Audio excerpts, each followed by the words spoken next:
আলহামদুলিল্লাহ রাব্বিল আলামিন আসসালাতু ওয়াসসালামু আলা আশরাফিল আমবিয়া ওয়াল মুরসালিন ওয়া আলা আলিহি ওয়া আসহাবিহি আজমাইন। আল্লাহ রাব্বুল আলামিনের দরবারে শুকরিয়া আদায় করি। আলহামদুলিল্লাহ, আল্লাহ তাআলা আমাকে বাঁচায় রাখছেন, এটি সবচেয়ে বড় শুকরিয়া। যে অবস্থায় থাকি না কেন আল্লাহ তাআলা শুকরিয়া আদায় করতে হবে। আমি মানসিক অনেকটাই অসুস্থ, আপনারা জানেন, এবং আমাকে দেখে বুঝতে পারতেছেন কিনা সেটা জানি না, কিন্তু একটি মানুষই জানে না বা বুঝেও না বোঝার চেষ্টা করে, সেটা হলো সান্ত্বনা।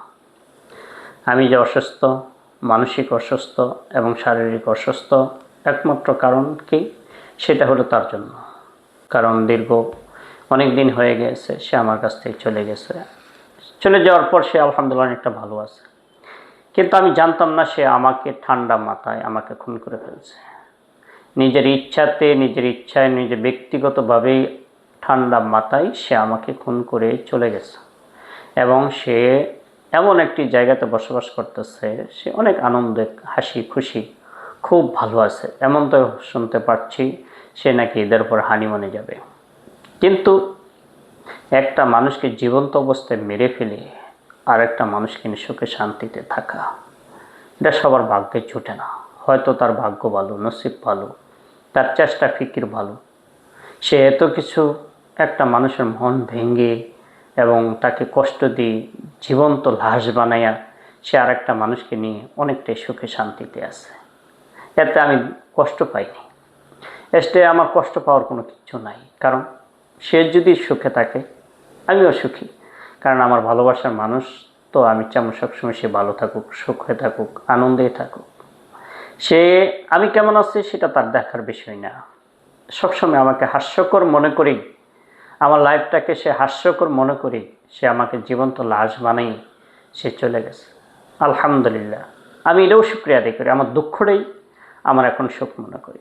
আমার লাইফটা, কষ্টের লাইফটাকে আমি সুখী মনে করতেছি, কারণ দুঃখটাই আমার সুখ, এটি আমি ভাবতেছি। তারপরেও তার জন্য দোয়া করি আল্লাহ তাআলা তেনাকে যেন সুস্থ সুন্দর জীবনযাপন করতে পারে। সবসময় এই দোয়া কামনা করি।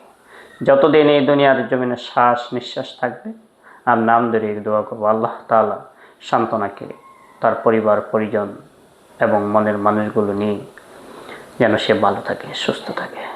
এই পৃথিবীতে যদি কেউ তার জন্য দোয়া না করে, আমি তার জন্য দোয়া করব। 5 ওয়াক্ত নামাজের পরেই আমি তার জন্য দোয়া করি আল্লাহ তাআলা তেনাকে নেক হায়াত দান করুক এবং সুস্থতা দান করুক এবং মানসিক শান্তি আল্লাহ তাআলা তাকে দান করুক, আমি দোয়াই করি। কারণ সে আমাকে জীবন নষ্ট করছে, আমি তার জীবন নষ্ট করতে রাজি না। আমি তার জীবন লাইফ কখনোই আমি নষ্ট করতে চাইনি, চাবো না। সে হয়তো আমাকে ভুল বুঝছে, এটা হল তার ব্যাপার। আমি এমন কোনো ভুল করিনি যে ভুলের কারণে আমি শাস্তি পাবো, কিন্তু আমার এই শাস্তিটা মনে হয় আল্লাহ তাআলা আমাকে কপালে লিখে রাখছিলেন, এই নসিবে, এই কপালে মনে হয় লিখে রাখছিলেন, বিদেয় আজকে আমি শাস্তি ভোগ করতেছি। যাই হোক, আজকে হয়তো বা শেষ জীবনে শেষ কথা ওনাকে নিয়ে হইতে পারে। আমি আপনাদেরকে আর বিরক্ত করব না। হয়তো আমাকে আপনারা এইসব ভিডিও শুনে দেখে হয়তো খারাপ মন্তব্য করতেছেন বা মনে মনে খারাপ ভাবতেছেন, সেটা কেমন কথা। যাই হোক, আলহামদুলিল্লাহ, ওনার জন্য আমি দোয়া করি, সান্ত্বনা তুমি ভালো থেকো। হয়তো তুমি আমাকে ভিডিওটা দেখবে না, দেখলেও যদি তুমি দেখো, আমি তোমার কাছে একটাই ক্ষমা চাওয়ার জন্য অপেক্ষায় আছি। হয়তো আল্লাহ তাআলা আমার ওই দিন পর্যন্ত যেন বাঁচায় রাখে, যেদিন আমি তোমার ক্ষমা চাইতে পারি, আমি তোমার কাছে ক্ষমা চেয়ে যেন আমি দুনিয়া থেকে মরতে পারি। হয়তো আমার এমন কোনো কিছু ভুল করছি আমি, যে ভুলের কারণে তুমি আমাকে এত কষ্ট, আঘাত, যন্ত্রণা দিয়ে চলে গেছো। আর এমন যন্ত্রণা দিয়েছ, মনে হয় সারা পৃথিবীর মানুষের কষ্ট দুঃখ এক করলে যাহা হবে তার চেয়ে বেশি কষ্টে আমি আছি। তুমি আমাকে এমন একটা কমেন্ট করছিলা, তোমার মতো হাজারো মানুষ ভালোবাসে এবং হাজারো মানুষ তোমার চেয়ে বেশি ভালোবেসে কষ্ট পেয়ে জীবন্ত লাশ হয়ে বেঁচে আছে। কিন্তু হাজার হাজার মানুষের মতো আমি নই, আমি হাজারো না, লক্ষ লক্ষ মানুষের মতো। আমার মনে হয় সারা পৃথিবীর মানুষ যতটুকু ভালোবাসবে তার চেয়েও হাজার গুণ বেশি ভালোবাসি আমি তোমাকে, এখনও বাসি, ভবিষ্যতে বেশি যাব।